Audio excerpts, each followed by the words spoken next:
Mostrando el contenido del Blu-ray de Little Witch Academia parte 2. El pequeño libro de arte que se incluye contiene algunas fichas de personajes, bocetos e incluso algunas ilustraciones a color.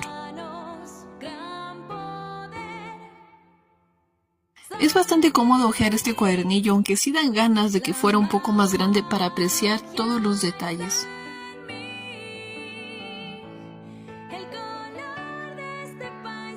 La mayoría de estos dibujos están en blanco y negro y de hecho puedes encontrar algunos de ellos en Pinterest.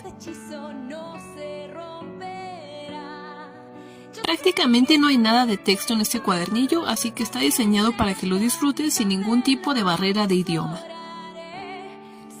Y ese fue un repaso rápido por todo el contenido del Blu-ray. Cualquier duda que tengas, déjamela en los comentarios.